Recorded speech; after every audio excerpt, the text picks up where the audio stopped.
mochila de rodinha? É. Pra ir pra escola? É. Ah, e aí? Não, eu vou pegar uma cadeirinha. Não. Eu vou pegar a cadeira e acompanhar. Não, fica aqui no seu quarto. Eu vou parar.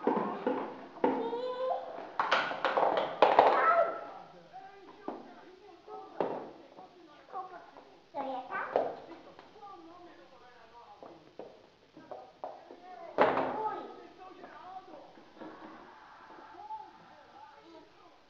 Professora. Minha professora. Olha minha professora aqui. Eita, é pra ali, minha professora. Minha professora. Né? Luana, são 00:20. Vamos se trocar. Não. Vamos mamar. Não. Não. Deixa eu ficar aqui na escola. Filha, colabora com a mamãe, por favor. Luana, a mamãe tá cansada.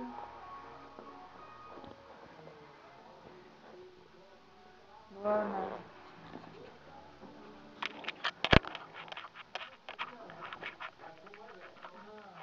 Luana. Professor, tem uma mochila pra uma mochila. Amanhã?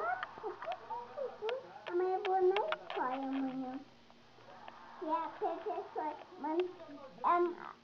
só depois que eu for vestido banheiro, ela mandou pra vestir no banheiro da menina. Ela vai vestir no Ô Luana, não, espera um pouquinho. O que você vai fazer na escola? Conta pra mamãe. Agora eu vou fazer xixi no vasinho. Ó, o vasinho é aqui. Fiz. Obrigada, professora. Ei, Luana, o que você vai fazer na escola? Fazer xixi no banheiro, estudar. E depois... Vai brincar? Vai brincar. E E depois? estudar? Obedecer a professora? E comer lanchinho. Vai comer lanchinho? Eu vou pedir pra professora. Professora, eu quero comer lanchinho. E aí eu vou fazer assim, ó. Oi. Oi, amiguinhas. Tudo bem? Você vai fazer assim? É, com ela. A mamãe